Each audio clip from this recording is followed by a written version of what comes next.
Welcome to Crimes, Killers, Cults, and beer.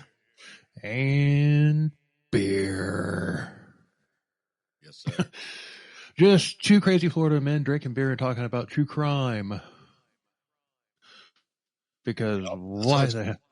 Because why the hell not? Why the hell not? Why the hell not? Anyway, that's Todd. And that's Bill.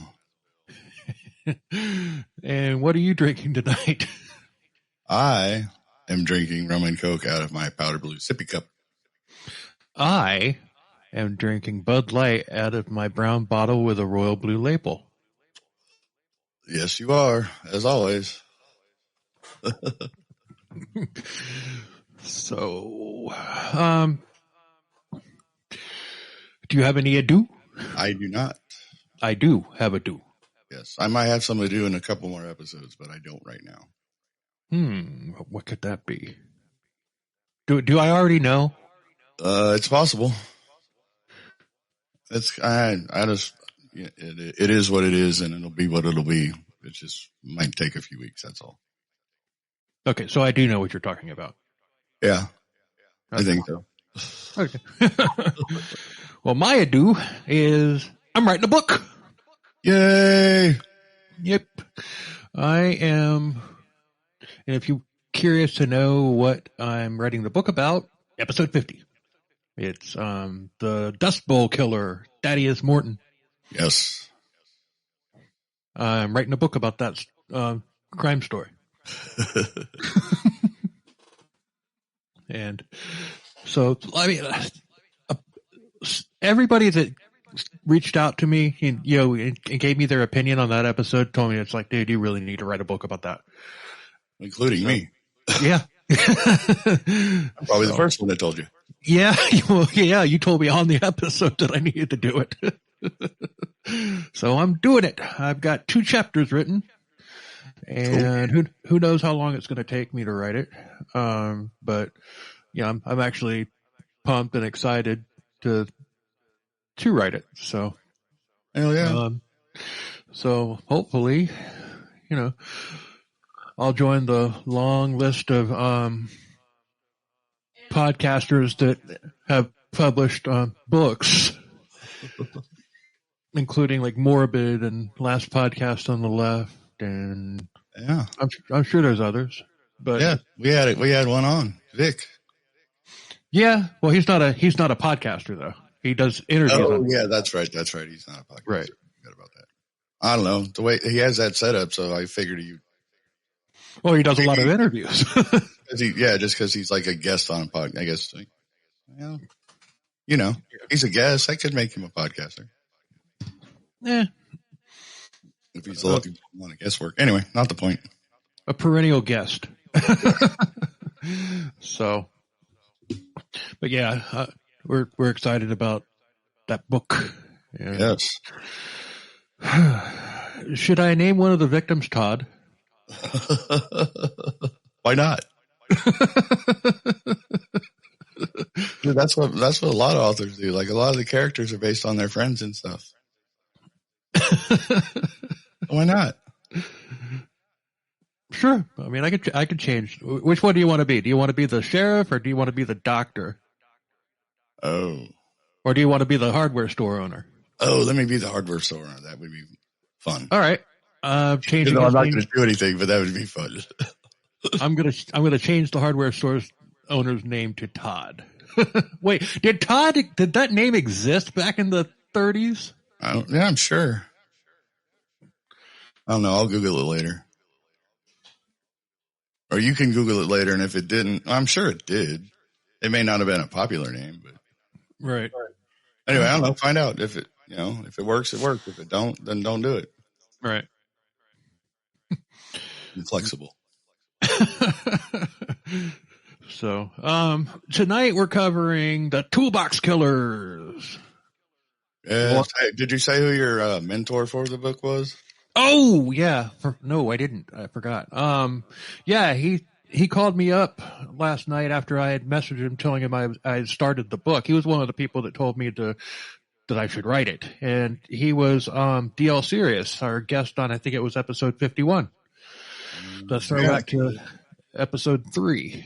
And what an awesome episode that was. That was a lot of fun.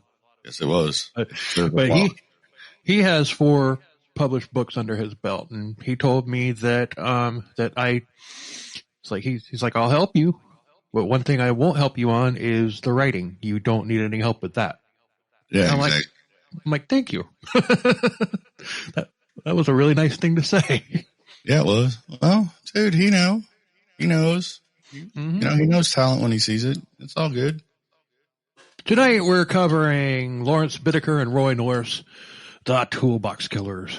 Yes. The scumbags that they were. Freaking Satan's minions. Although I think Gertrude Baniswecki would make even these guys flinch. Yeah, probably. So Lawrence Bittaker was born September 27th, 1940, and Roy Norris was born February 5th of 1948. They were a serial killer duo who terrorized Southern California for over 5 months in 1979. They tortured, raped, and murdered 5+ teenage girls during that time. And this is one of the more disturbing cases that there are due to the sheer depravity of their MO. They would kidnap their victims and torture them using things like pliers, ice picks, hammers, and wires, among other things. Oh, my. Yeah. The weapons were stored in Bittaker's toolbox, which he kept in the back of his rolling dungeon, a white Chevy van outfitted specifically for this. Isn't it always? At least it's not a camper van. At least it's not a camper van. Yeah, right. It's not a camper van. So, sources for this are Wiki, the documentary Wicked Attraction, season 2, episode 6, The Toolbox Killers, and the bulk of their backstories I got from Wiki because they had a lot more information than I could find anywhere else. Oh, all right. So go Wiki. Yeah, go Wiki. We love Wiki. Yep. I use it for some things and not for others. So, Lawrence Bittaker was born in Pittsburgh, Pennsylvania. We're going to Pennsylvania 2 weeks in a row. Hey, that's a first. Yeah. He was the unwanted child of parents who had chosen not to have children. And they apparently chose not to use birth control either. Yeah, right. Well, I mean, if you don't want kids, you need to do something about it. Yeah. You're still going to have sex. I mean, geez. Yeah, I mean. It's crazy. Why would you do something like that? Seems like I had more sex before I had my vasectomy. Oh, yeah. Well. Anyway, but he was put in an orphanage at birth and was adopted by a Mr. George Bittaker and his wife. His adoptive father worked in the aviation industry, which caused them to have to move around the country a lot. You got to go where the work is. Yeah. And Lawrence was arrested for shoplifting at age 12, and he continued to commit minor crimes and get caught through his teenage years, and this landed him in juvie. And he would later say that these crimes were ways to get back at society because of the lack of love for mommy and daddy. Oh, no. One of those. All right. He had an IQ of, take a guess. Oh, God. I'm not looking for an exact number. Just low or high or middle or average, what? Average? 138. 138, holy crap, that's borderline genius. Yes. But he dropped out of high school and went on another crime spree. Oh. Geez, dude, my IQ is 136. Why? And I never did none of that. Damn. I wonder what yes. But I guess my parents wanted me, so it makes a difference, I suppose. Yeah. Your mom was awesome. Yes, she was. Her. I miss her so much. I do too. I miss my parents too. But in one of his prison stays, he was given a test to see if he could actually be an inmate prison guard. Oh. And he scored much higher than anybody had ever scored in the history of the test. Oh, okay. Like not just the highest score, much higher. Like almost perfect. Oh, right on. Well, good for him. So his parents had moved to California by this time, and he was arrested for car theft and a hit and run and evading arrest. And he was imprisoned at the California Youth Authority for white boys until he turned 18. You had to put that in there. Yeah. Oh, that's so good. Anyway. Pee Wee Gaskins episode. Yeah. Which is still one of our best ones. That was a fun one too. Yeah, it was. Hopefully this one will turn out to be like that, because you got to really make light. You need a bit of levity when you're dealing with all this depravity. Yeah, no shit. So there's a lot of depravity in this one. Depravity. When he was released, he found out that his parents had disowned him and moved to another state, and they didn't tell him or anybody else where they went. Wait, what? They just took off? They just took off. Just like no forwarding address. Not even a. Wait, they left him behind too? They left him behind. He would never see them again. Wow. Dude, that's harsh. Holy crap. Yeah, but I mean, look at what he was doing. I mean, he was. Yeah, I mean, you have a point there, yeah. but and he was 18. He was 18. Oh, he was 18. Okay, that's yeah. Never mind then. That's not as harsh as it sounded. But. Well, it's still pretty harsh, though. Yeah, that's bad. But yeah, I mean, he's 18. He can take care of himself, or at least he's supposed to be able to. Right. Almost immediately after being released, he was arrested for transporting a vehicle across state lines, and that got him 18 months at the Oklahoma Reformatory, but he was later transferred to the Medical Center for Federal Inmates in Springfield, Missouri. And that's where... White boys, right? Yeah. That's where Larry Hall was imprisoned and where James Keene was sent to get a confession, episode 26. Yes. Which, strangely, is our most downloaded episode by far. I know. I don't understand it. Yeah, but hey, it is what it is. I wish everybody that listened to that episode would listen to all the other episodes. Yeah, it's just crazy. It's just like it's not even close. It's not even close. The second most listened to one has half the amount of listens as the Larry Hall episode does, which is crazy. That just blows my mind. Still. I know. I mean, it wasn't a bad episode, but I probably wouldn't put it in our top 10 either. Maybe top 15. Yeah, I mean it's up there, but yeah, dude, it's just. I don't. Hey, if that's what they like, that's what they like. Maybe we ought to go back to that. And I listened to it the other day. Not a bad episode. I know what it was. You broke that case wide open. Oh, I did. See, it's been so long, I don't even remember. Where all the victims are buried in his graveyard. Oh yeah, that's right. That's what it is. Everybody knows that Todd Zillow over here solved the case. Yeah, sure I did. I'm sure I'm not the first person that thought that. I don't know. I mean, I listened when we did that episode. I listened to like several other episodes, podcast episodes about it and everything. Nobody said that. Really? Yeah. So I was the first one? Yeah, it blew me out of the water when you said it. I was just like, whoa, holy crap. That's probably it. Yeah. Well, shit. I don't even know why. I mean, shit, I barely remember what I did yesterday. I can remember like over half our episodes ago. Yeah. So, yeah, it's just crazy how that one in particular is the one that people listen to the most. And I don't know why. I'm not complaining. Why that one? Yeah. I think that there's definitely better episodes to listen to. Yeah, but I don't know. Whatever. I'm glad you guys like it. Keep absolutely. Keep listening. Keep listening to that one, but just listen to the others too. because as many people that have listened to that one, there are better episodes that we've done. Yeah, there are better ones, and there's some worse ones, but yeah. There are worse ones. Most of the worst ones came out prior to that episode, but yeah.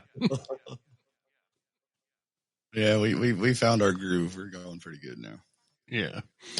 So, but he was in that same prison where Larry Hall was imprisoned, and the laundry list of people that were also imprisoned there, like John Gotti and the Birdman of Alcatraz, and a whole bunch of like notable figures have been imprisoned at that particular facility. So when he was released from there in 1960, he was arrested a couple months later in LA for a robbery, and he was sentenced to 15 years in prison. Oh. So he was labeled by a psychiatrist as being highly manipulative, having considerable concealed hostility, but he was paroled after 3 years. Yeah, of course. Why not? In 1964, he had violated parole. We're seeing a pattern here. I am. I don't know about anybody else, but I definitely am. While there, he was evaluated again, and he was deemed a borderline psychopath, and he was put on antipsychotic meds, and then released a year later. Of course. Why not? A month later, in July 1967, he was, wait for it. Oh, I think I know. Take a guess. He was arrested again. Yep, you got it. Hey. He was arrested and convicted. Todd got one. Yeah, and as you all know, if you've listened to any of our episodes, I hardly ever get this shit right. He was arrested and convicted of leaving the scene of an accident and theft. And he was sentenced to 5 years, and he was released in April of 1970. And in 1971, burglary, 6 months to 15 years, released after 3. Why do they keep letting him go? I don't know. Oh, dude, did you see the news? Somebody today, the news story came out today. Somebody in Hernando County, that's over there on, West Coast, over near like Brooksville, Silver Springs, or not Silver Springs, Weeki Wachee area, sentenced to 30 years for causing a fatality accident because he was texting on I-75. Really? 30 years. Bravo. Hit that applause button again. Oh, yeah.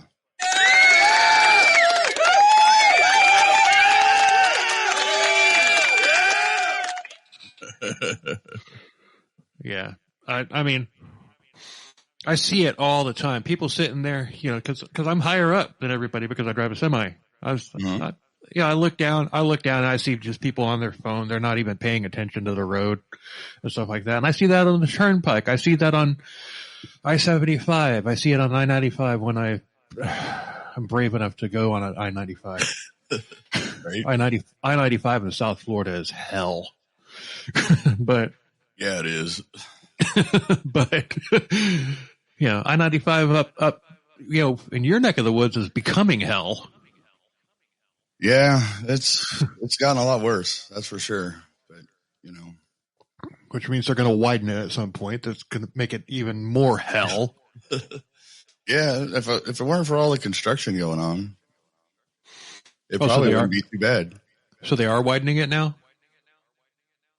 I don't know, dude. I mean, the last time I was on 95, there's always construction spots on 95, no matter where you are. That's right. Just life. Yeah. But but I digress. Yes, we digress. In 1974, his first serious crime took place. he was arrested for assault with intent to murder or attempted murder. I don't know. Okay. but maybe assault with intent to murder is a lesser charge than attempted murder, so they can release him again. Yeah. I have no idea, but that sounds good to me. But he was at a grocery store where he had stolen a steak, and an employee confronted him about it. Oh, all right. Grogu just took a swan dive off of my monitor. Yeah, I saw that. He just totally just said, "Hey, I'm done being in your video. I'm out of here." I was depressing him with the story, and it hasn't even really gotten started yet. Grogu said, "Like, why do they keep letting this asshole go? I'm out of here. Yeah, right. I'm gone." Stay put, Grogu. So yeah, he had stolen a steak, and an employee confronted him about it. And Bittaker just stabbed the guy in the chest, and he barely missed the guy's heart. And he tried to bolt, but he was caught by a couple other employees. And they held him until the police got there. Shit like that happens today. I mean, they tell, like, my ex-wife was in retail, and she would always tell me, it's just like how they are not even, just let them go. Yeah, just let them go. It's not worth your life. Right. Dude, I was told that when I worked at a gas station, like all those years ago. God, I don't even want to admit how many years ago that was, but the guy survived, and his charge was reduced to assault with a deadly weapon. So Bittaker was then sent to California Men's Colony in San Luis Obispo. Yeah. That is what it is. Now we're going to switch to good old Roy. Anyway, Roy Norris was born in Greeley, Colorado. But his parents weren't married, but they got married before he was born for appearance's sake. Okay. His father worked in a scrapyard. His mother was a stay-at-home druggie. And through his childhood and teenage years, he was in juvie more than he was at home. He also claimed that he was neglected and never did anything wrong. It was all false accusations against him, just much like Lawrence Bittaker. He also bounced around to foster care families, and he claimed that he was sexually abused by a Hispanic family that he was staying with. This, according to Roy, is what started his racism toward Latino people. Oh. Yeah, sure. I mean, if true, that'll do it, but I don't believe a word this guy says. I mean, I'm not Somehow not I saying, doubt that was a factor. Yeah. When he was, this is fucked up. When he was 16, he visited a female relative who was in her early 20s. And he started sexually harassing her. And she told him to leave. And she told his father, who threatened to beat him. Oh. So he stole his father's car and drove it into the mountains where he attempted suicide. This is allegedly. Allegedly, yeah. Yeah. He could have just hit on the relative again and his father would have killed him. Yeah.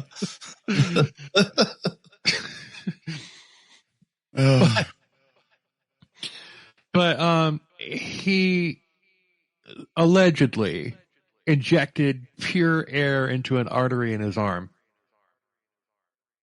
Okay. And the reason that I say that I don't believe this is because if you do that, you gone. Yeah. Yeah, when that air bubble gets to your heart or your brain, you're done. Yep. So, it didn't work, and he was picked up as a runaway. And when he was brought back home, his parents told him that he and his sister were unwanted, and that they were going to divorce when he and his sister turned 18. I wonder if he and Lawrence were actually brothers to born to the same parents.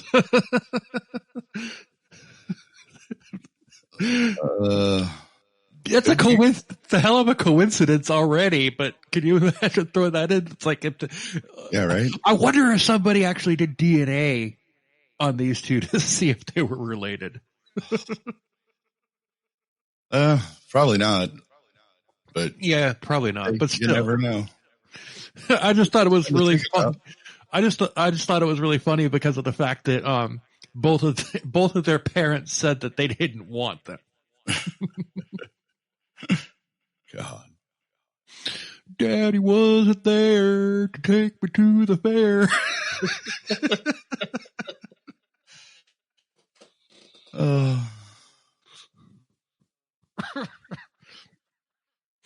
Roy then dropped out of school and joined the Navy, and he was medically discharged, but while in the Navy, he was diagnosed with a schizoid personality disorder, which prompted the discharge after a sexual assault.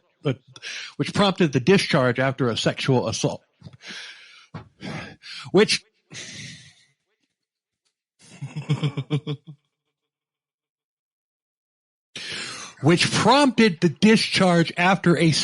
assault charge. Okay. Those always happen in like threes. Yeah. I say it, I fuck it up. I say it again, actually fours. I say it, I fuck it up. I say it again, I fuck it up. I say it again, hit the desk, fuck it up. And then I get it right. Well, it is what it is. Oh, boy.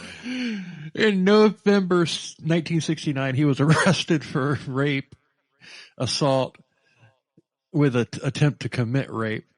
And, he had forced himself into a woman's car and raped her. 3 months later, he tried to get into a woman's home, and she refused, and he tried to break into the house. And she called the police, and Norris was arrested.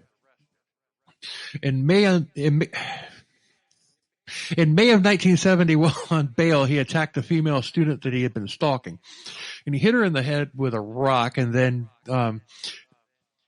beat her head onto the sidewalk as he had her pinned with his knee in her back. Nice guy. Yeah. He was charged with assault with a deadly weapon, and he got 5 years at the Atascadero State Hospital. Holy crap, I think I got that right. Yeah. He was class for white boys, though. For white boys. He was right, no, I won't do it again. Yeah. Pee Wee Gaskins episode, people. Yep. He was classified as a sex offender with a mental disorder. And that first one was the one that got him kicked out of the Navy. But Norris was released in 1975 and was declared by doctors that he was no longer a danger to others.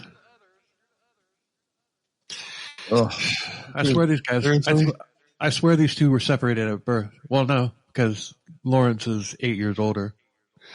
But 3 months later, Norris tried to get a 27-year-old girl to go on a ride with him on the back of his motorcycle, and she said no, and he grabbed her scarf and dragged her in some bushes and raped her. And this was in broad daylight. Wow. That's pretty brazen. Yeah. She had reported the rape to the police, and she had gotten Norris's license plate number off of the motorcycle. And a month later, police spotted it, and Norris was arrested. He was then sent to the California Men's Colony in San Luis Obispo, which is where Norris and Bittaker met and became friends. Oh, all right. Now, at this point, I'm asking this for a reason, because the dynamic changes later in the episode. At this point, who's the more violent of the two? The first guy. No. I would think. I don't know. The second guy? Yeah. The first guy, Lawrence Bittaker, only has one like assault charge on him where he tried to kill the guy in the chest. Yeah, he stabbed him in the chest, but how many rapes and assaults and everything does Norris have at this point? Oh, I don't know. A lot. I don't remember hearing that part. Anyway, not the point.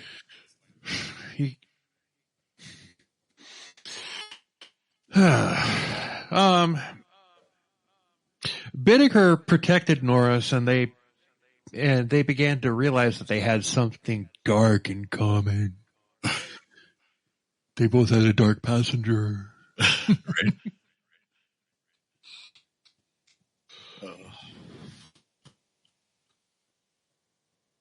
They both shared an interest in raping young girls. And Bittaker had never raped anybody, and he wanted to do it. They had planned on meeting once they were both released, and they would kidnap and torture and rape and murder girls ages 13 to 19. They wanted one 13-year-old, one 14, one 15, one 16, one 17, one 18, and one 19. That was they had a game plan. All right. That's terrible, but okay. Yeah. So Bittaker was released in late 1978. Norris was released in early 1979. Norris had moved in with Mama in a trailer park, and he got a job as an electrician based on his Navy experience.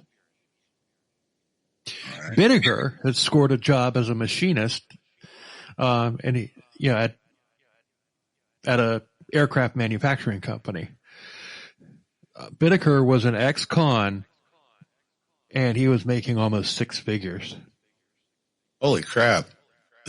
Jeez. So why all this crap?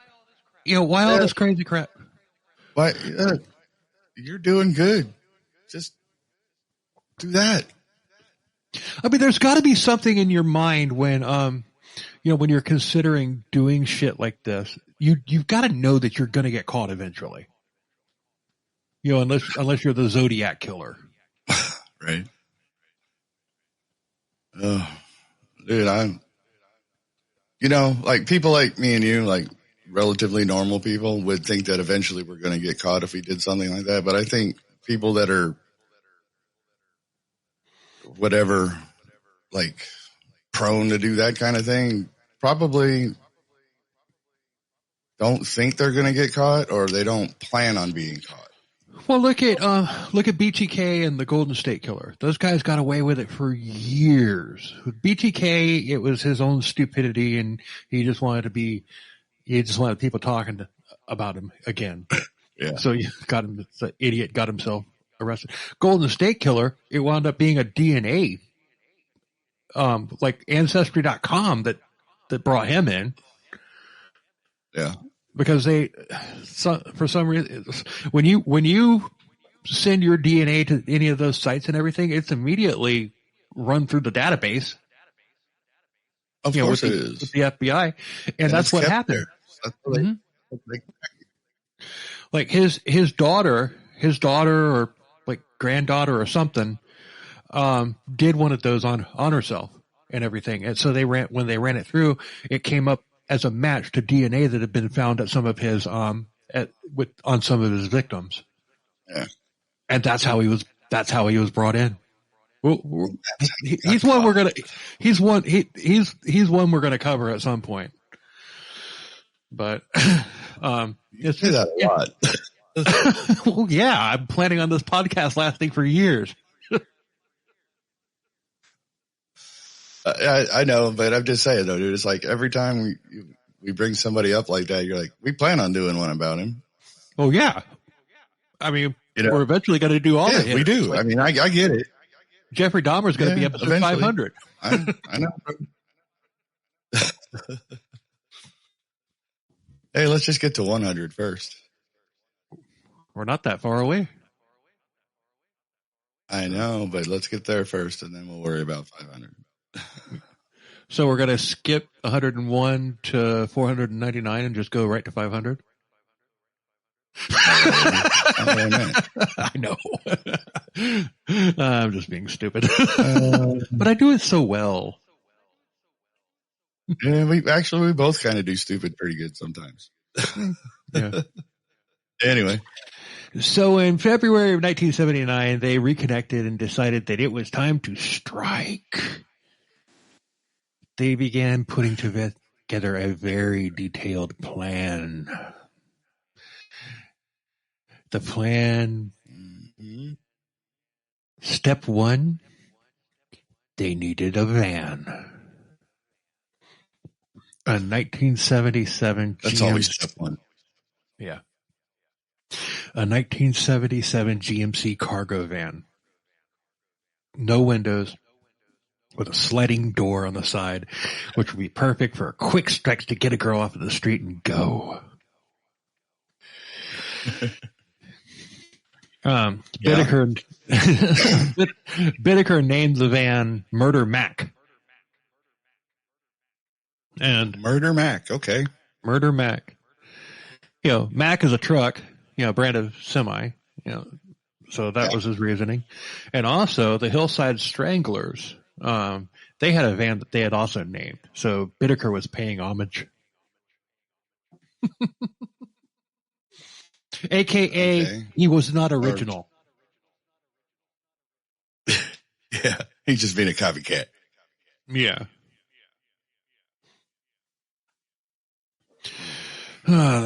Hillside Stranglers. Step two was to outfit it. They put a bed in the back of the truck with hooks on the top for restraint. They also, as you would, yeah, they put a large toolbox in the back under the bed with all of his torture tools, and a cooler for beer. For beer. For beer. Well, yeah, you know, after a long day of rape and torture, you need a beer. Yeah. And you know what? They should have just gone with a kegerator.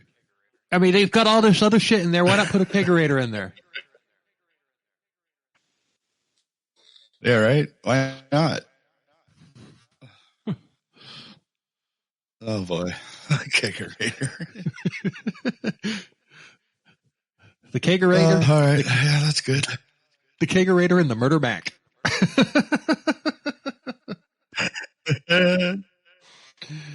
So step three was practice runs.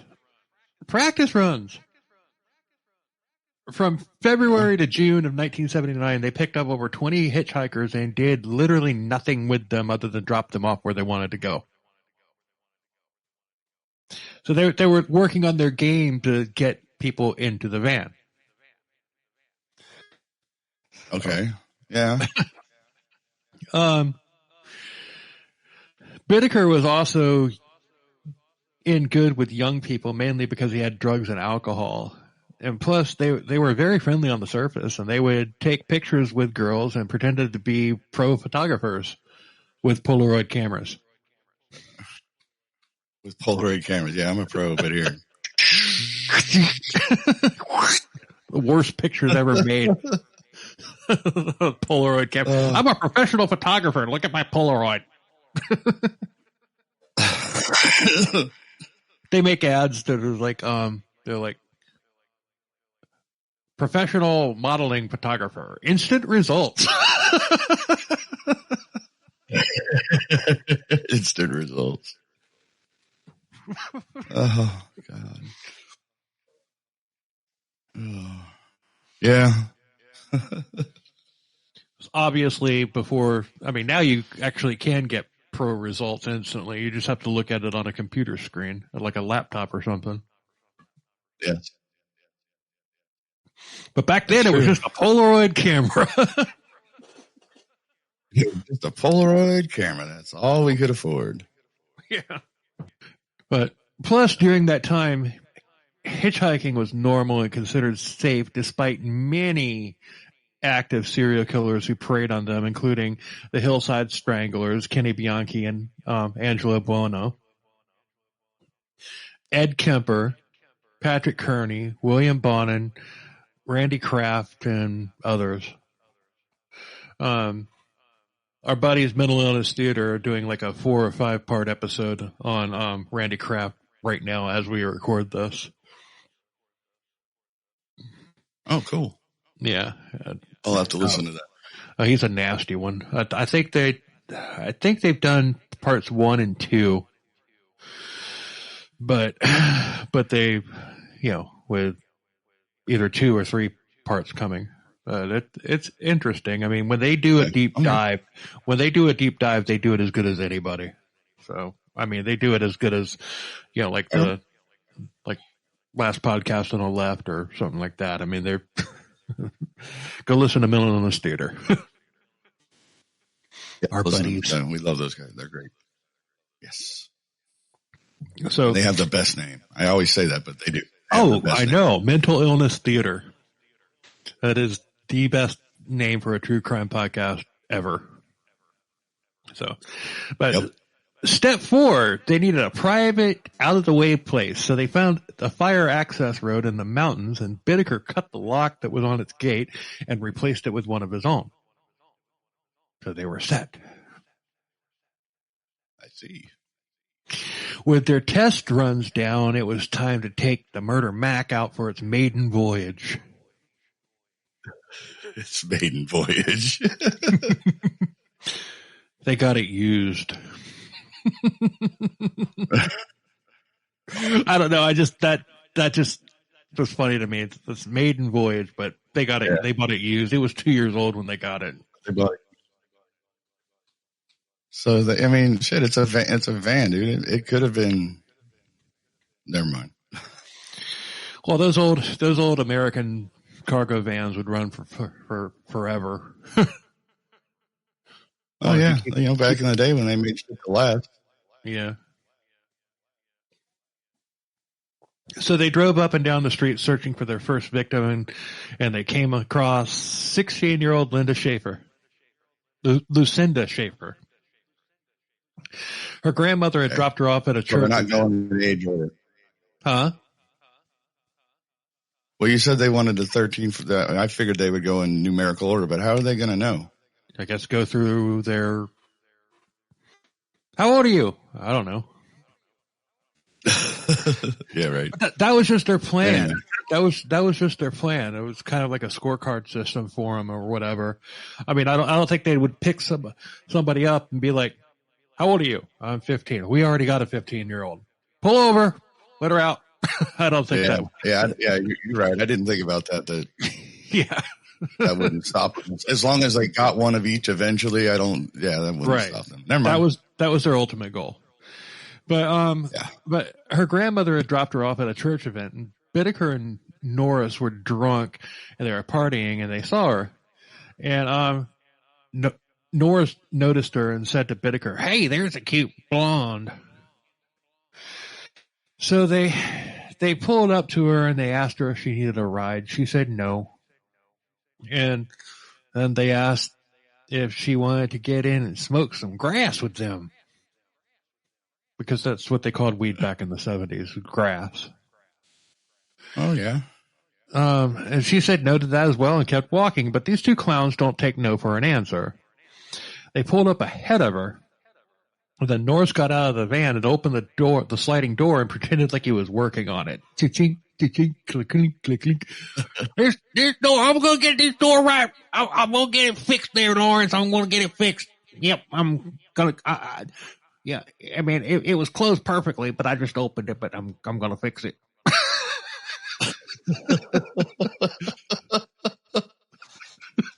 Oh, God. Like, how does this go? What goes through these people's mind? Anyway, never mind. So, when she passed by the van, he grabbed her and dragged her into the van, and they took off. And Bittaker turned up the radio to drown out her cries, and they took off toward their fire road as Norris subdued Lucinda. Now, Lucinda, this is just me speculating. I mean, I didn't look for any pictures of these victims, but Lucinda that's a Latino name. And we remember Roy doesn't like Latinos. Yeah. So Roy decided that he wanted to go first on this one. So Bittaker took a walk for a bit, and when he got back, they both took turns raping and torturing her for the rest of the night. Oh my. She asked them if they were going to kill her, and they said no.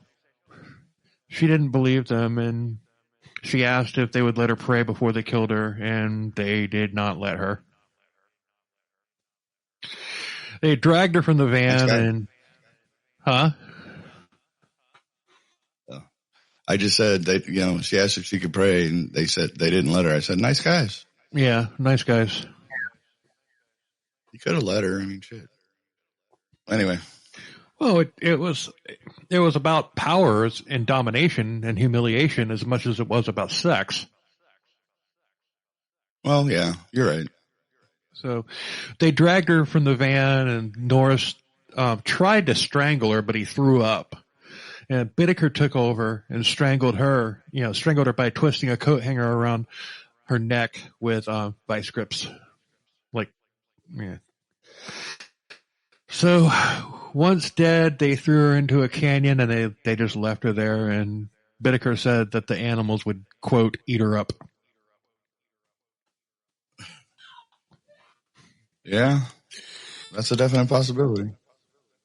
So the police were called when Lucinda didn't come home, but there were no leads or witnesses, so the case went cold.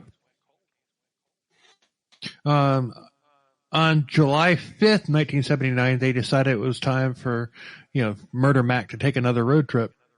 This was just 2 weeks after they had killed Lucinda. Wow, moving right along. Yeah.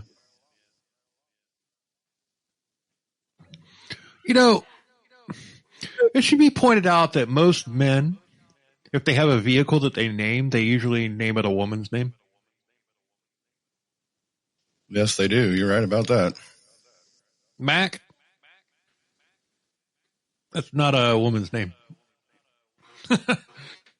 Just random observation that I had. Yeah. Well, what's her name? Mackenzie Phillips. It could be short for Mackenzie. It could be Mac. I know I'm stretching there, but you're stretching a lot because it's spelled M-C-K, not M-A-C-K. I know. They call a lot of people like that have the last name like McDonald or whatever. They call them Mac all the time, so it could be. But it's not. I know. Let me rag on these people. Let me rag on these people. Damn. Yes, rag on them. I was just, like I said, it was a reach, but hey. So they,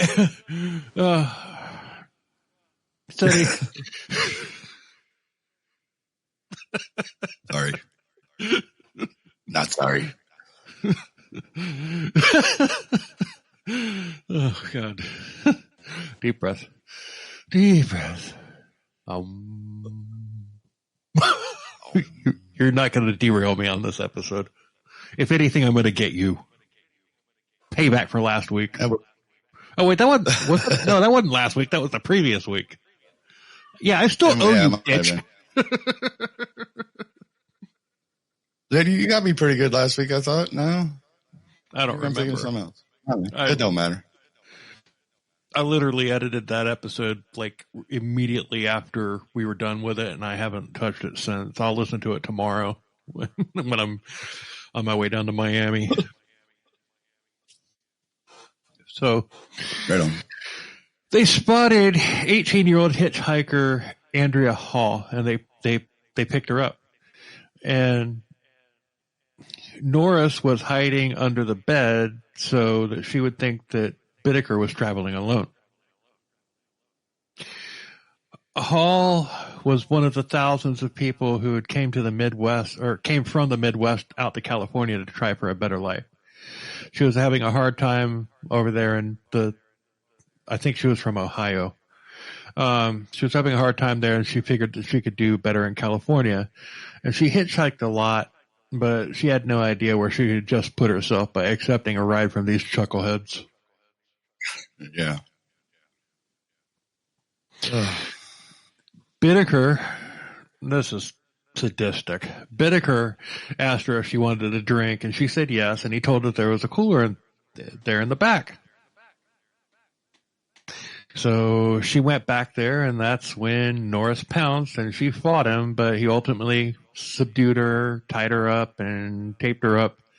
And they took her to the spot, and they raped her repeatedly. Or Bittaker raped her repeatedly, Norris only once. And the reason for this, he wasn't having like a moment of, clarity or anything like that, or remorse or anything like that. He thought he saw head heights. Head heights?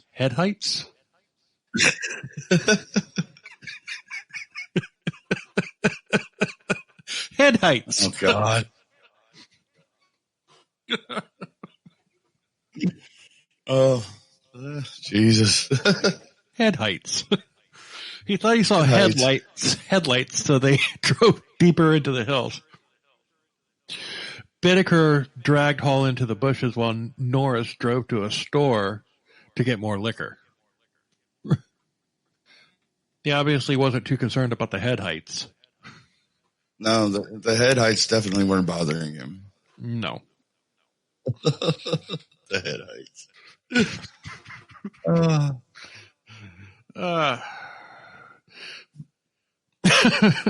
But Bittaker wasn't finished. He wanted souvenirs, so he broke out the Polaroid camera and began shooting many shots of her.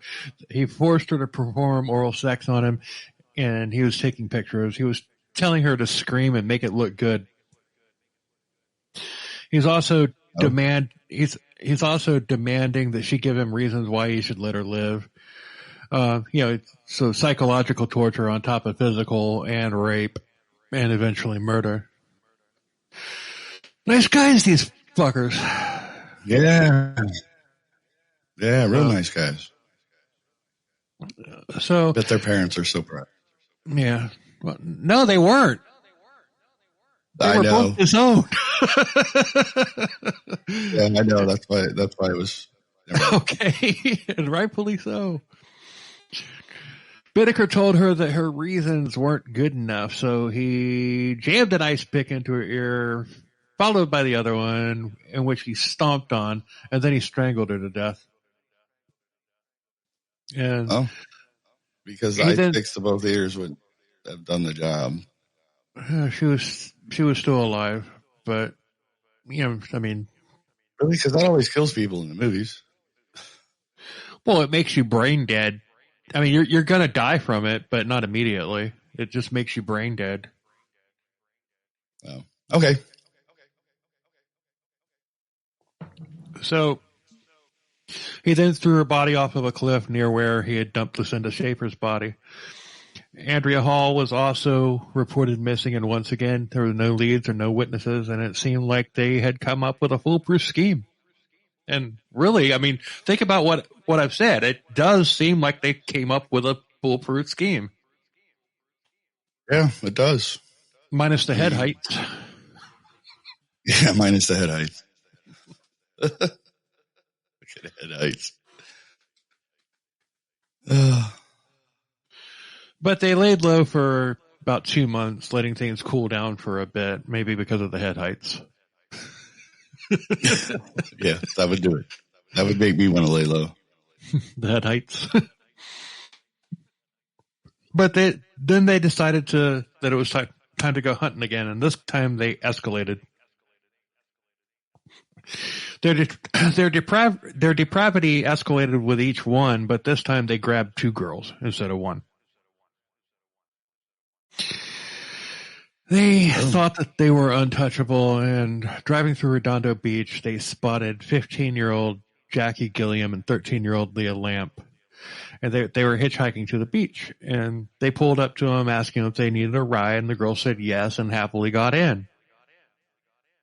The girl started freaking out when Bittaker started driving the opposite direction from the beach, but he said he was going somewhere where they could smoke some grass. Oh, back to smoking grass. It just sounds so funny saying smoking grass nowadays, doesn't it? Grass. I know, right? I don't know That why. was the thing back then. Yeah, I mean, weed or pot. Yeah.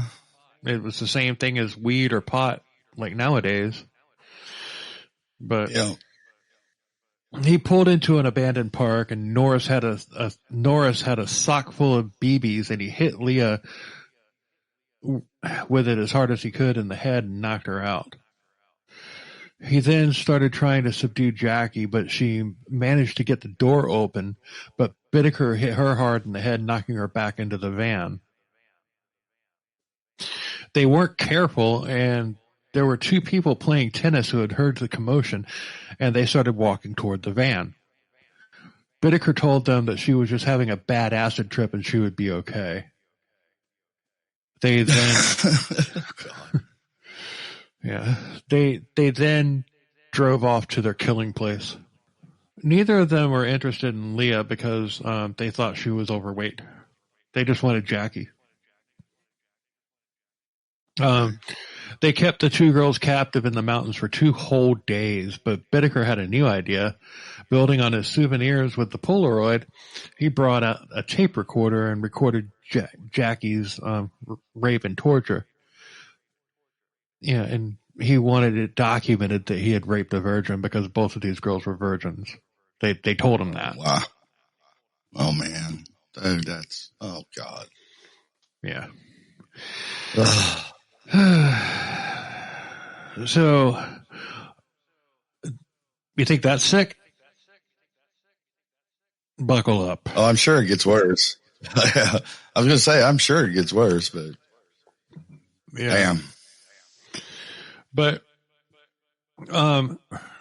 Norris had a fantasy that he wanted to explore. Of course he did. But Bittaker had told Jackie that she had to pretend to be enjoying the rape. But Norris told her to pretend that she was a cousin of his that he wanted. Oh, and oh my. Oh no. I'm guessing it might have been that 20-year-old when he was 16. That it doesn't say, but I'm guessing that that's who it was. Yeah, probably. So they then tied the girls up and gagged them, and they literally fell asleep next to them. The next morning, Bittaker forces 13-year-old Leah to strip, and the girls were begging for mercy. They forced Leah to pose in different sexual poses, and they photographed it with their professional Polaroid camera. And then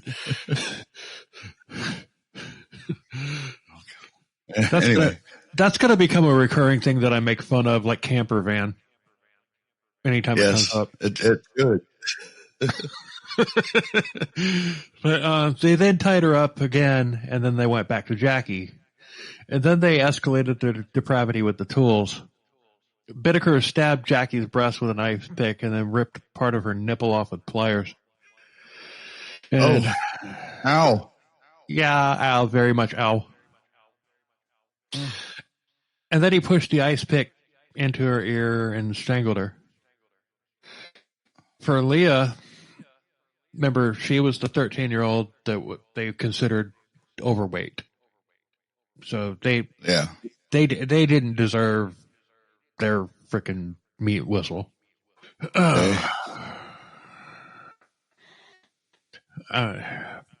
She wasn't worthy.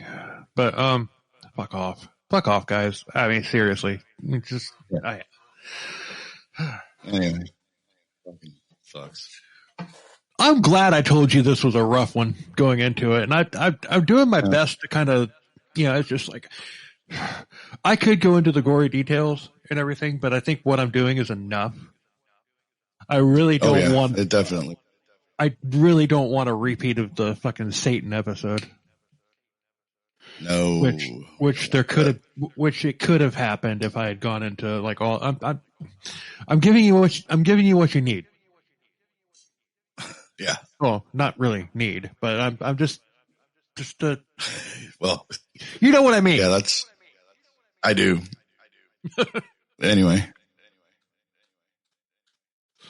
Yeah, wow. I don't want another repeat of that Gertrude Banaswecki episode. That was so fucking rough. Yeah. But anyway, quick question. Yeah. But for Leah, they forced her out of the van. They taunted her, saying that since she wanted to stay a virgin, she could die a virgin, and they both beat her to death with hammers. Damn. Okay. Yeah. You know, we keep saying the Mental Illness Theater is like the coolest podcast name. I think the most fitting podcast name for a true crime podcast would be Human Monsters. Human Monsters, yeah. Yeah. Yeah, it's just that, just saying. Yeah. I was a guest on that podcast about, I don't know, 8 months before we started CKCB. I was a guest on that podcast. But, anyway. But once again, both girls were reported missing and there were no leads and they were considered runaways, as they always are. They just ran away. Yeah. Yeah. They just ran away. 2 months later, on Halloween night, they went into a neighborhood and Bittaker spotted somebody that he knew. 18-year-old waitress Lynette Ledford. And this is their final known victim, but like I said earlier, I am positive there are more. Oh, yeah. Oh, yeah, for sure. But Lynette had been at a Halloween party and she had a fight with her boyfriend who ditched her. And Bittaker, she knew Bittaker he was a regular at the restaurant that she worked at. And she also knew his van, Murder Mac. Although I don't think that she knew it as Murder Mac. I don't think she knew it as Murder Mac. Yeah, I wouldn't think so. He probably called it something like Sexy Chevy.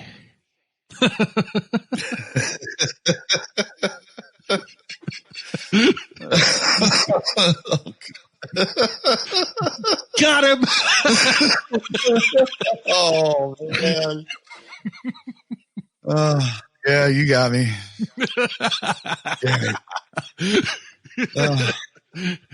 I didn't even have that written down. I just said it. So, yeah, you got me. Fuck. All right. Well done. Well played, sir. Well played.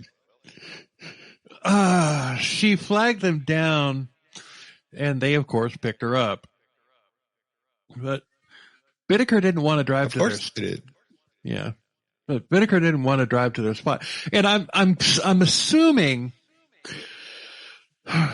because I'm assuming that, I mean, you would think that if Bittaker was actually considered her a friend, that they wouldn't have done this. So what I'm thinking happened was, like I said, he had been a regular at the restaurant that she worked at. What I'm thinking is like he was hitting on her and she was basically telling him, just like, dude, chill. I got a boyfriend, or fuck off, or whatever. Yeah. So, and then that wounded his fragile ego and everything. And he's probably like walking out of there and out of the restaurant and everything, and be like, one day, bitch. That's kind of the scenario that I'm picturing in my head. Because if he actually considered her a friend, I don't think he does this. Yeah. But then again, but you never know. Yeah, you don't know. I mean, I think you're right, though. I think he got shot down and wanted revenge. Yep. Or whatever. You know what I mean? So, Bittaker, they didn't want to drive out to their spot, so they decided they would rape and kill her on the move. like while the van was moving. Norris attacked her first, and they would take turns driving and torturing and raping her. They did this for several hours, never stopping other than to trade places. All the while, the tape recorder was running, and multiple tools were used on her. Oh. What is on that tape was very disturbing as she screams. You can hear Bittaker taunting her, telling her to scream louder. You can also hear Norris telling her to scream. He picks up a hammer and he breaks her arm with it, which is also picked up by the tape recorder. Bittaker insisted that Norris finish Lynette off, and finally he used the coat hanger and pliers method to kill her. And then they dumped her body on a random lawn to get the press's attention. So they wanted notoriety now. So the next morning, Lynette's body was found by a jogger who called the police. And upon examination, in addition to the evidence of sexual assault, she had died of strangulation. She had blunt force trauma to the face, head, breasts, and elbow. Oh, God. Take a breath. Easy. Her vagina and rectum had been torn because she had been violated in both with pliers. Jesus. She had also been stabbed like completely through her hand. Like they just basically, just like stabbed, like right through the hand. Yeah. Later.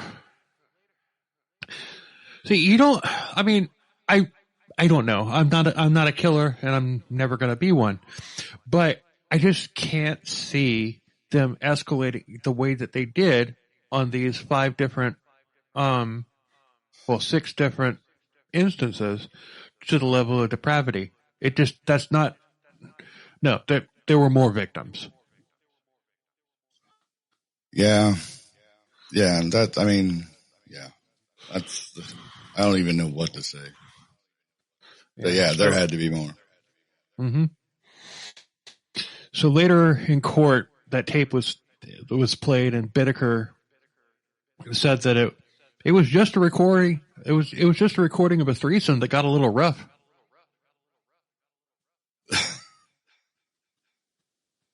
A little rough. Oh my! But at this point, the case was cold because there were no witnesses or leads. As is normal with all of them. I mean, they're not on Norris and Bittaker. They had never been on the police's radar for any of this. Yeah. But these pukes who had seemingly been committing the perfect murder wound up doing themselves in because they got too cocky. They had a friend in the same prison where the two of them met. This guy named Joe Jackson. No, it's not. The guy that Joe. Although it might have been, he had a song "Got the Time." Yeah, maybe he was doing time when he wrote it. No,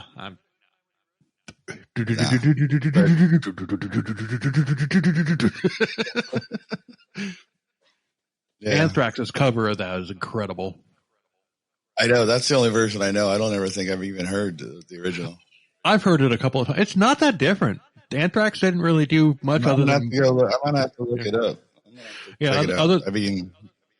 Other than they modernized it with the sound, made it heavier. There's really not much difference. But but anyway, they told this guy what they had been doing. Because he had gotten released from prison as well, and he had reconnected with the two of them. But they told this guy what they had been doing, and it didn't sit well with him because Joe had 2 daughters, and Joe, they had like come over and done barbecues and stuff like that, hanging out and everything. And Joe thought that Bittaker was showing an unnatural interest in both of his teenage daughters.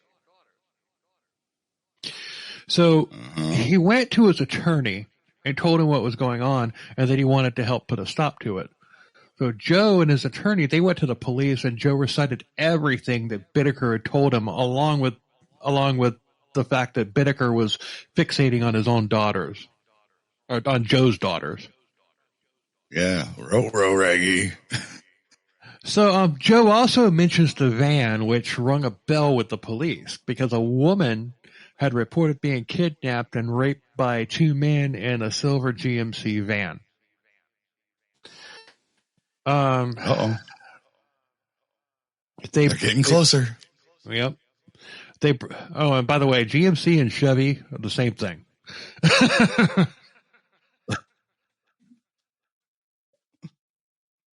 It's like a Mercury is still a Ford. Yeah. A Lincoln is still a Ford. Same thing with GMC and Chevy. So just putting that out there because those branches don't really exist. And Mercury doesn't exist anymore. I don't think GMC as a brand for a vehicle doesn't exist anymore. Although GMC is the parent company for Chevy. It's just Chevy now. So. No, GMC makes stuff still. Doesn't GMC make the Denali? Yeah, you're right. My bad. They also make, I think GMC also still makes a line of like the higher grade pickup trucks. Now that I think about it. Yeah. It's all good. But you don't see vans anymore. I mean, you see these like the Ford Transit now. They look like the freaking Jawas freaking, tank thing that they had in Star Wars. That's what those things remind me of. Right. You don't have the. Yeah, they don't really make the vans anymore. Much anymore. It's all I don't know. Sport utility shit like that. Yeah, I don't know why. Because those older vans and everything. I mean, it's just you couldn't beat that for moving shit around in. And these new trans, they're not as wide. They're not as wide as the vans. I know, they're tall and skinny. Yeah, I know. It's like they would like flip over, you'd think. But anyway. Yeah, you would think. Like, anyway, hashtag, but I digress. We kind of went off there for a little bit. We got off the rails. Yeah. So the police brought this woman back in. They showed her pictures of Norris and Bittaker in a photo lineup. And she pointed both of them out immediately. Oh, really? She's right out. All right. Yeah. Now it's getting good. It was like 20 pictures. Not him and him. Suki. All right. Look at. Shit, yeah, let's go. So police, they didn't know where Bittaker was, but they had located Norris and put him under surveillance. And they caught him dealing marijuana or grass, which because he was a convicted felon, that was a parole violation. Uh-huh. So he's arrested, and the police search his car, and they found photos of young women. He said that he never hurt them. He was a photographer, of course, a high-priced, well-known photographer, the pride of Polaroid. The pride of Polaroid.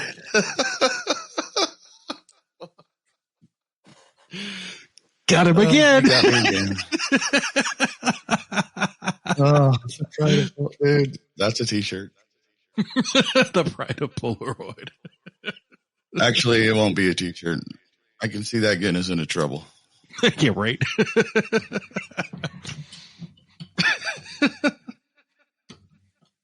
Anyway. I don't know what it is. I had to use a freaking bottle opener on these Bud Lights because they ain't being twisty off. They ain't being twisty off? No. Hate it when that happens. Mm-hmm. But I have a powder blue Dolphins. Hell yeah. Bottle opener. I got I've got this. Where's the camera? It's a multi-tool. Why do you need a corkscrew when you're drinking out of your sippy cup? Well, when I was drinking those, the Angry Orchards the other time, they're not twist offs; they're bottle openers. That's how the lip of the bottle broke off. Oh, okay, gotcha. And from time to time, I do drink wine, so the corkscrew comes in handy. Yeah, I don't drink wine. Oh man, hangover city. I don't do it a lot, but every once and again, I like it. I like some wine. I don't dislike the taste of wine. I just dislike how I feel the next morning if I drink wine. So, yeah, I like wine because it's a different buzz. It's a totally different. Yeah, it drunk, definitely is. I guess we should call it that. Yeah. So Bittaker calls. But anyway, Norris. Yeah, Bittaker calls Norris, and a cop who was at Norris's house answers the phone, pretending to be a friend of Norris, saying that Norris had stepped out. I'm going to read that again because that's kind of a mouthful. That's like okay. Yeah, that's a lot to digest. Yeah, Bittaker calls Norris, and a cop who was at Norris's house answered the phone, pretending to be a friend of Norris, because they had already arrested Norris at this point. So, I think. Hold on. Yeah. They arrested him for the parole violation of, because he was dealing grass. Dealing grass. So. Yeah, that just sounds so funny. Yeah. So Bittaker calls Norris, and a cop who was they were basically in his house waiting for Bittaker to call.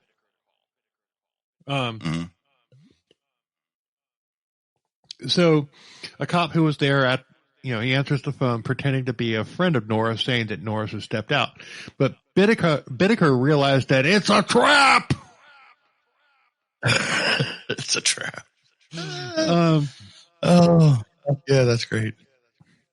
So he went and buried his torture tapes, and then he went back to his hotel. But police had traced the call, and they were waiting for him at his hotel when he got back. And he was arrested for the rape of the woman who had luckily survived. At first, Bittaker was cooperative, and he started going through the photos that he had, which all seemed innocent.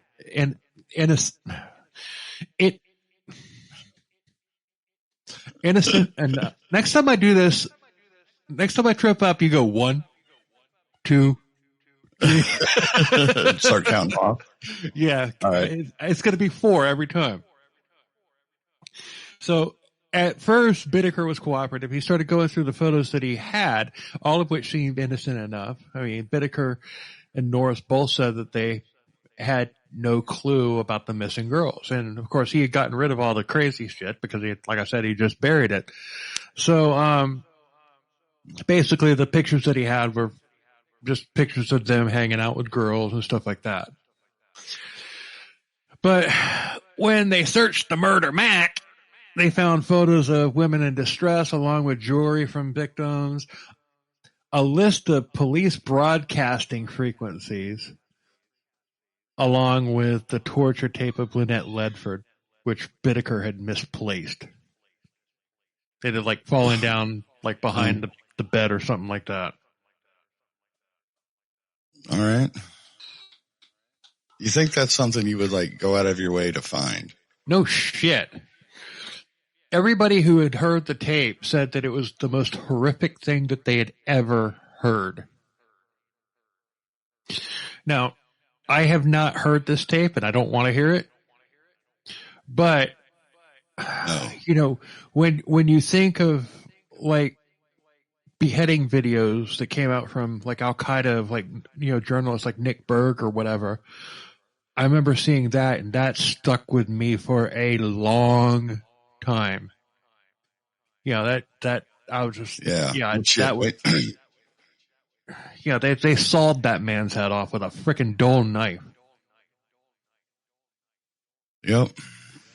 But I remember seeing a video on Facebook there was somebody cutting a girl's head off like in the exact same way. And I'm watching it going, dude, this has to be fake. Because that girl's just sitting there letting this happen. He was sawing for a while. So, I mean, there was no evidence of pain. She was drugged. Well, yeah. It was probably a cartel. Right. It was probably a cartel video. But, I don't know. Anyway. But that shit. But yes, it was very disturbing. Yeah, but this was just audio. And, and I don't, I'm sure that you can find that audio out there if you want to. I don't want to hear it. No, not at all. But like the video that you were talking about that you saw, like Nick Berg, that journalist that got killed, that got beheaded. There wasn't really any audio of that other than the terrorist, like screaming in Arabic or whatever and everything, but Nick Berg had been drugged similar to the video that you saw. But this, Lynette Ledford in this audio tape, she wasn't drugged, and I mean, she might have smoked a little grass, but actually, no, she didn't. No, she didn't. They pounced on her like immediately. Didn't give her a chance to smoke any grass. Yeah, but I definitely don't want to hear that audio. But we're going to come back to that audio. We're going to come back to that audio shortly. So, investigators go after Norris, offering a plea deal, plead guilty, and testify against Bittaker, and the death sentence is off the table. And he confesses to his involvement, although it's mainly him blaming Bittaker completely. He was just there following Bittaker's lead. Of course. That's what they all say when they turn on each other. Yeah, right. Oh, it wasn't me. It was all him. I was just there. Unless it's Henry Lee Lucas and Otis Toole. Well, okay, that's a different story. Yeah. but in the end, both men are charged with 5 counts of murder, robbery, kidnapping, forcible rape, sexual perversion, and criminal conspiracy. Roy Norris had led the police to the locations of the dumped bodies as a condition of his plea deal. They found Jackie and Leah's bodies, but they didn't find Lucinda or Andrea Hall.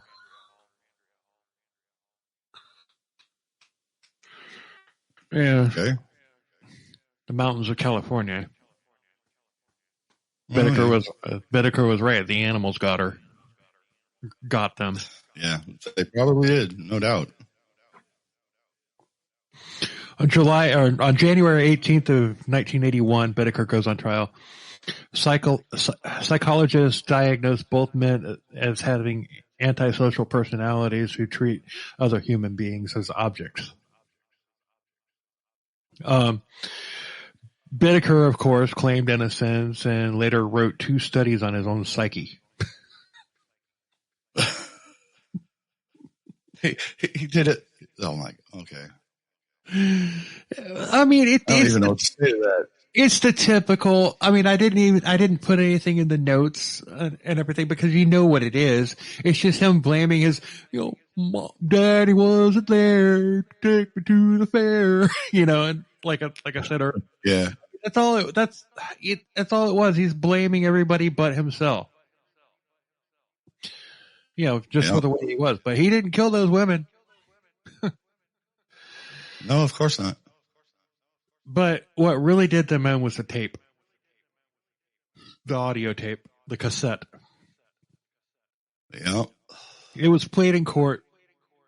And jury members and attorneys, and even attorneys ran out of the courtroom, sick to their stomachs, crying, horrified. One attorney said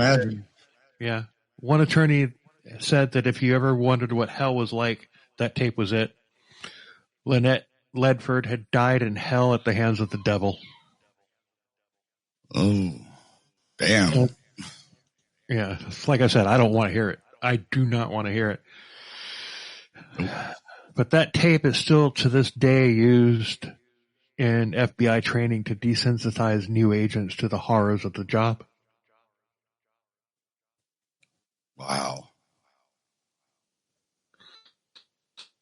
Wow. Oh my God. I mean, if the FBI uses it as Exhibit A in training for rookie FBI agents, you know it's bad. Yeah. God damn. All right. Well, fuck. February 17th. Dude, I don't even say that. No. Yeah, this is Anyway. as far as serial killers go, this is one of the worst. Even though they don't have the body count of people like Bundy or Gacy or anything like that, they don't have that body count. But still, it's just they made their own infamy. They did terrible things. Sure. Yeah. Ugh. So February 17th, 1981, Bittaker is found guilty and he's sentenced to death. A month later, Norris pleads guilty and gets 45 years to life. Bittaker would take letters, prison tender type shit. And, I mean, nobody hooked up with Bittaker. But he still had a fan club. So he would take letters and he would show no remorse in the correspondence that he was writing back and forth to these people. People would write him and he would sign his correspondence as his nickname Pliers.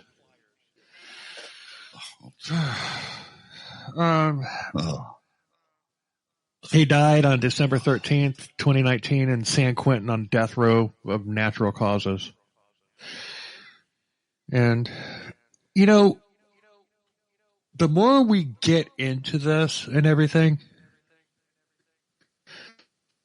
the more we cover these and you have people sentenced to death and they wind up dying years later under natural causes. There is a little bit of poetic justice to that because of the fact that they don't know when their death is going to be. So it's just like they're sitting there, I'm going to die, just don't know when. They're going to kill me, just don't know when. So, yeah, right up to the point to where they either get executed or whether they die of natural causes, like what happens in a lot of these cases, they're wondering, could every morning when they wake up, could this be the day? Yeah. Yeah. So you know what? I'll go with you on that. I'll go with you on that. Yeah, I always think it's like he was sentenced to death. Put him down. Don't let him live a full life waiting for appeals on the taxpayers' money in prison. Right. Just put him down. But when you put it that way, yeah, okay, because he doesn't know when it's going to happen. Right. Just like their victim. That's exactly perfect. Yeah. All right. Yeah. I'm with you. Yeah, that's something that just dawned on me as I was writing this episode. I'm like, you know what? They don't know. So, yeah. in a way, if one of these pukes dies, on death row, dies of natural causes, then that means that every single frickin' day they woke up wondering if today was going to be the day.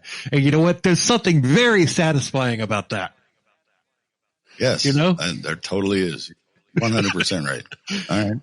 So, hey, and you know what?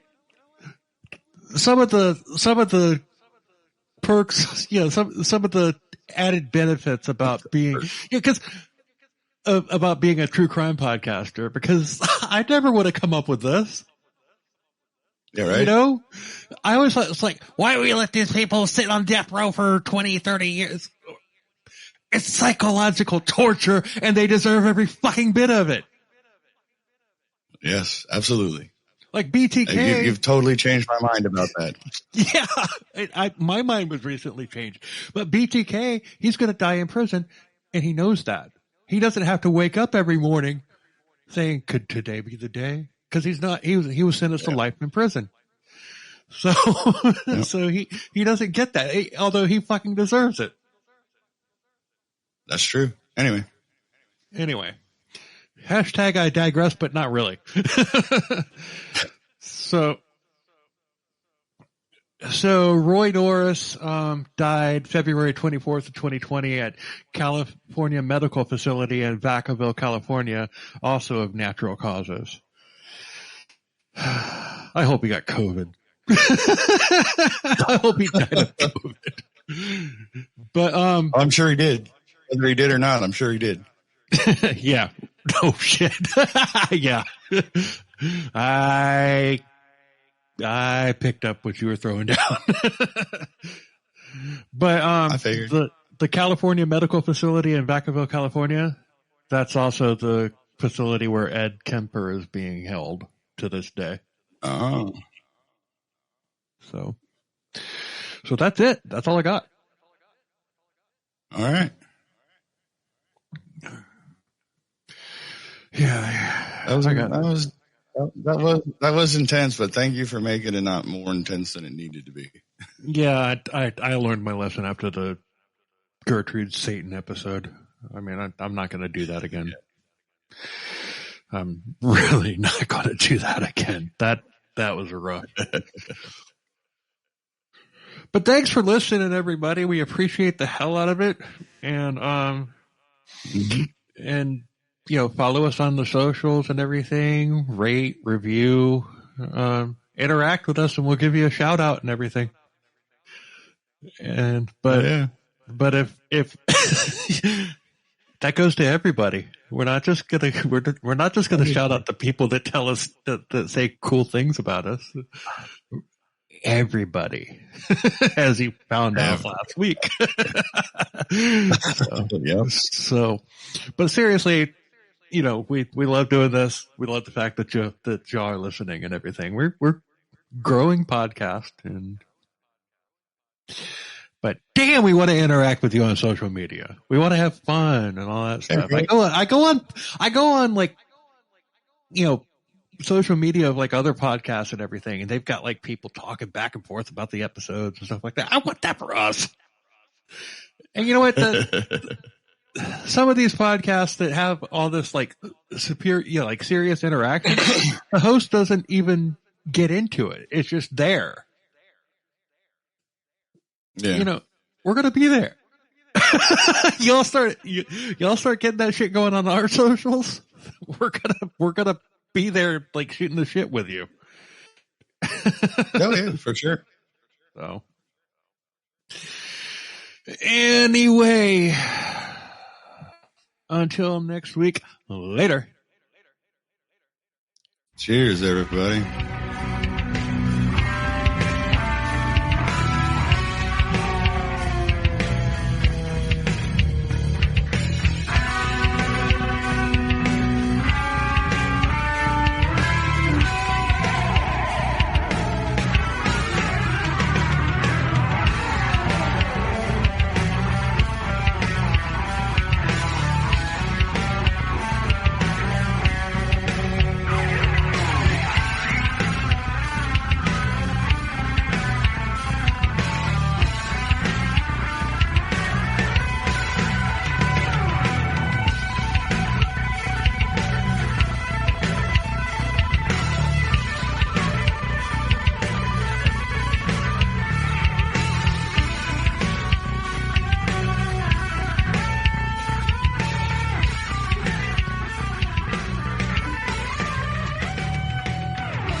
Oh, hey, if you made it to this part of the video, thanks for hanging out with us this whole time.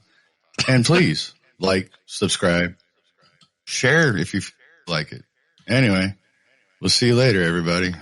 Cheers, everybody.